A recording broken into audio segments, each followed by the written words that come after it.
वज़न कम करने के लिए आप किस किस्म के मशवरों और टोटकों पर अमल करते हैं? क्या आप भूखे रहते हैं और खाने से गुरेज़ करते हैं?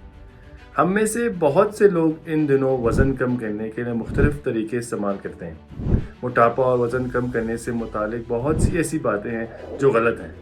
आइए जानते हैं ये गलत टोटके कौन से हैं। बहुत से लोगों का ख्याल है कि सब्जियां और दीगर फल खाने से आपको वज़न कम करने में मदद मिलेगी। कम कैलोरीज वाले खुराक को कम ग़िज़ाइयत और कैलोरीज वाला समझा जाता है, लेकिन दर हकीकत हर खाने में कुछ कैलोरीज लाजमी होती हैं। अगर आपका मकसद वज़न कम करना है तो आपको चेक करना चाहिए कि आपको सब्जियों से कितनी कैलोरीज मिल रही हैं। तेज़ी से वज़न कम करने के लिए आपको ग़िज़ाइयत से भरपूर खुराक और दीगर चीज़ों की ज़रूरत है। अब होता यूँ है कि कुछ लोग वज़न कम करने के लिए मशरूबात जैसे कॉफ़ी, सब्ज़ चाय और दीगर चीज़ों पर इन्हिसार करते हैं, लेकिन ये समझना चाहिए कि बाज़ ग़िज़ाएँ आपका वज़न कम नहीं करती। कुछ ग़िज़ाएँ आपको ग़िज़ाई अज्जा फ़राहम नहीं करती हैं।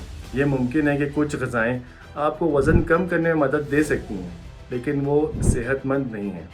तो मकसद मतवाज़न खुराक का इस्तेमाल करना लाज़मी है। ये बात भी गलत है कि परहेज़ से फ़ायदा नहीं होता। बिल्कुल, इससे आपको मोटापा कम करने में ज़रूर मदद मिलती है। कम कैलोरी वाले खाने अच्छे होते हैं या नहीं? दरअसल कम कैलोरीज़ वाली ग़िज़ा आपको शुरू में वज़न कम करने में बहुत हद तक मदद कर सकती है, जो कि हमें रिसर्च से पता चलता है, लेकिन ये लॉन्ग टर्म में आपको फ़ायदेमंद नहीं हो सकता। कार्बोहाइड्रेट्स को ख़त्म करना ज़रूरी नहीं है, लेकिन आपको इनको एक हद तक कम करने में प्रोटीन से तब्दील करना होता है।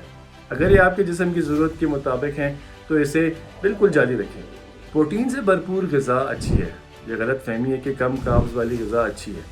कम कार्बोहाइड्रेट्स ग़िज़ा वाले लोग ज़्यादा प्रोटीन खाते हैं। जिस्म को मुनासिब प्रोटीन की ज़रूरत होती है, लेकिन ये वज़न में कमी का बायस बनता है, जिसकी पहली तहकीक नहीं की गई थी।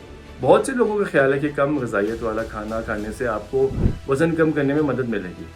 ख्याल किया जाता है कि मादनियात, प्रोटीन और सब्जियों वाली ग़िज़ाएँ कैलोरीज़ को महदूद करती हैं। तो अगर आपका मकसद वज़न कम करना है तो आपको ये समझना चाहिए कि आपका जिस्म कितनी कैलोरीज़ तवानाई के लिए इस्तेमाल कर सकता है और कितनी कैलोरीज़ आपको कम कर सकते हैं। अपने खाने की मनसूबाबंदी करना वज़न कम करने का वाहिद तरीका है। कुछ लोग आपको बताते हैं कि कम कैलोरीज़ वाली ग़िज़ा आपका वज़न कम करती है, लेकिन इस खाने से आपको क्या ग़िज़ाइयत मिलती है, ये जानना ज़रूरी है। तो अब सवाल ये है कि ज़्यादा फाइबर और कम प्रोटीन वाली ग़िज़ा का इस्तेमाल दुरुस्त है या नहीं। बहुत से लोग अक्सर वज़न कम करने में आपको ऐसी ग़िज़ाएँ खाने का मशवरा देते हैं जिनमें फ़ाइबर ज़्यादा हो और प्रोटीन कम हो।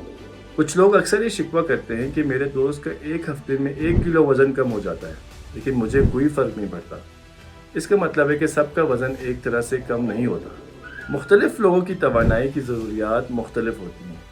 आप जो खाना खाते हैं, हार्मोन्स, आपके जिस्म का नमक और ज़हनी तनाव वज़न कम करने में अहम किरदार अदा करते हैं। आपकी कोई वजह नहीं है कि जो लोग एक ही खाना खाते हैं और एक ही मिकदार में वर्जिश करते हैं, वही वज़न कम करते हैं। लोगों को ये शिकवा है कि सेहतमंद खाना महंगा है। सेहतमंद खाना खाना इतना महंगा नहीं जितना कुछ लोग समझते हैं। आप सब्जियां डालकर जितनी चाहे खा सकते हैं। गोश्त खाने की बजाय आप इसे दूसरी ग़िज़ाओं से बदल सकते हैं जिनमें प्रोटीन होती है। अब लोगों का सवाल यह भी है कि ज़्यादा पानी पीना खाने की मिकदार को कम करता है। खाना छोड़ना और इसकी जगह मशरूबात का इस्तेमाल वज़न में कमी के लिए फ़ायदेमंद नहीं है।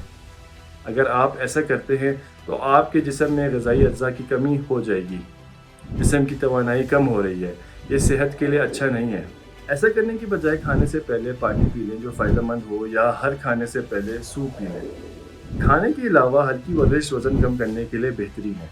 वज़न कम करने के लिए आपको किसी मखसूस वर्जिश प्रोग्राम की ज़रूरत नहीं है। वज़न में कमी का 70 से 80% हिस्सा मुतवाज़न ग़िज़ा है। वर्जिश के बहुत से फ़वाइद हैं। तवील अरसे में ये पट्ठों की ताकत को बढ़ा सकता है। अगर आप वज़न को कम करना चाहते हैं तो ये तरीका अच्छा है। हर एक को बाकायदगी से वर्जिश करनी चाहिए और मुतवाज़न ग़िज़ा खानी चाहिए। वज़न कम करने के लिए आपको गैर सेहत बख्श खानों से परहेज़ करना चाहिए।